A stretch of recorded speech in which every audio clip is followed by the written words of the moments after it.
Hi, sorry for being a little late on this.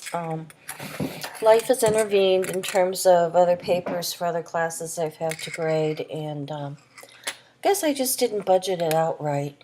I try to make things do so that I'm not overwhelmed by a lot of classes at one time, but somehow I messed up this week.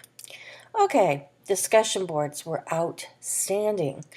Um, and the reason I have you do discussion boards is, first of all, to create a community of learners. Hopefully, you'll get to know some people in the class and you'll talk to them on the discussion board and refer back to things they wrote the week before. And um, this isn't a correspondence class. This is a class that is trying to form a community to talk about, to discuss, to um, share ideas through that discussion board.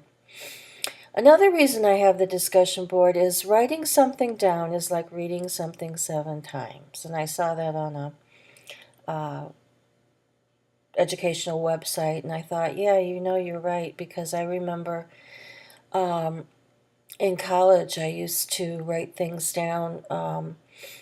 I'd read a paragraph in a book and I'd write a full sentence about what that paragraph meant in the margins of my textbook.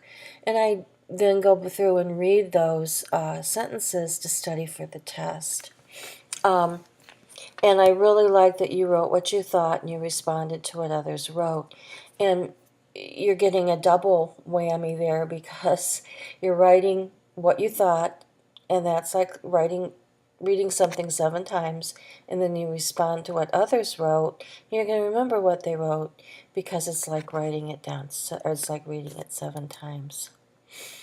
Oh, I already told you this, but the logs were absolutely fantastic. And again, the logs are writing is like reading 7 times. You'll have a nice little snapshot of what happened in that section by keeping your logs. And really, writing things down, if you don't want to write in your textbook, write it on a sheet of paper. And it is the physical writing that is important, not the typing. The writing is where it stays in your head. Okay, ideas you may have missed in the Holocaust. Just a short little mini lecture for you.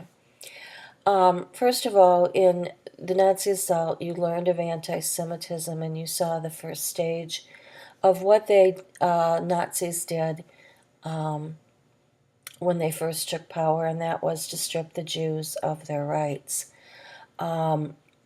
Yes, some were killed during that time period, but basically they were terrorizing them, taking their rights away, hoping they would just get the heck out of Germany.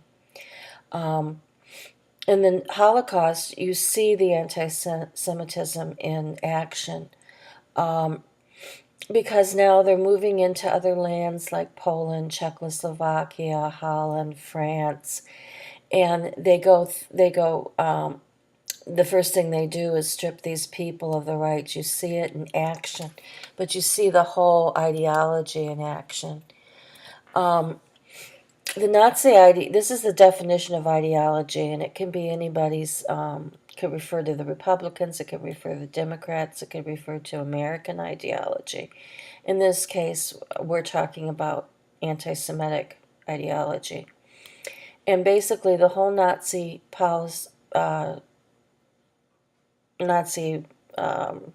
ideology is based on anti-Semitism, and I'll talk more about that. But the definition of ideology, it's a systematic body of concepts, especially about human life or culture. So they had this idea in their mind that Jews were vermin, that Jews shouldn't exist. Anybody of inferior equality, Jews, Slavs, homosexuals, Roma, Jehovah's Witness, any of those, they shouldn't even exist. Okay, that was part of it. A man or a concept of thinking, well, that's because they were subhuman, they were rats, they were vermin. And the ideas integrated assertions and theories, created a socio-political program. In this case, Hitler wanted room to have his superior race, and that's part of the ideology. Now, at the center of Nazi ideology, as I've said, is anti-Semitism, and they instituted it, and you saw that in the first section, the Nazi assault, as propaganda and fear. The manner of terror that the Germans used, or not the Germans, the Nazis. I'd like to make that distinction. That Nazis were separate. They referred to those that implemented the final solution. And the manner of terror was just you took the civil rights away, you terrorized them, you rounded them up into ghettos, and then you transported them to a work or a death camp. That was repeated in every territory. That's what they did in Germany. They did it in Poland. They did it in Czechoslovakia. They did it in France. They did it in any country that they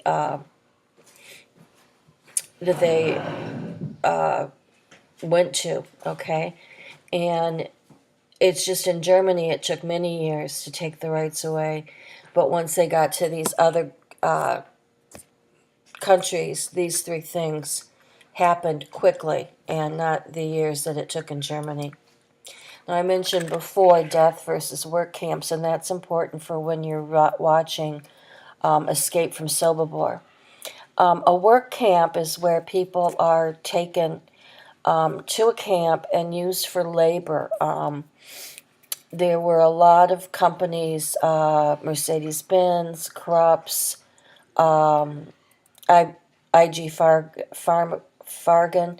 Those are just some examples of groups that are companies that use these prisoners for labor. And the point was to use them until they died. Don't feed them very much. Work them hard. Or if you just wanted to kill one because you felt like it, you were allowed to do that. You'll see an example of this when we watch Schindler's List, not his lips, his list, in possibly next week or the next. I just looked and can't remember. This week we're going to be talking about one of the death camps, Sobibor. And basically you arrived and you went into the gas chamber. They only wanted people that had a specific skill to live, and those are the ones that ran the camp, the cobbler, the welder, those kinds of people. And the people that you're going to see in the death camp know that they're only there to run the camp, know that they're there just to get the prisoners off the trains and escort them to the gas chamber. They're there only to do things at the bidding of the Nazi soldiers, cobble me a new pair of boots, those kinds of things. And those people realize what's going on, because they know as they lie to these people getting off the trains that they're going right to the death camp, and they know eventually they'll end up there too. And so they plot their escape. I think you'll enjoy the film. The only thing you need to do this week is to log on the film, and I do that because you're going to have to watch, the film's long, and you're going to have to watch it a couple times to be able to do a good job on your logs. In the meantime, if you've got that log done, if you started ahead of time and you're in good shape on that, please be reading In My Hands. It's due October 23rd, and that date will be here before you know it. It'll be Halloween before you know it, and we can all dress up as something. I want to be a witch, because my students call me that with a different letter, right? And I don't want you to forget that it's a long book, so please get started on that. I think that's all I have for you this week, and I hope that you have a good week. Enjoy the beautiful weather again, but make sure that you get inside to get your work done. You can read In My Hands outside, though. Bye-bye.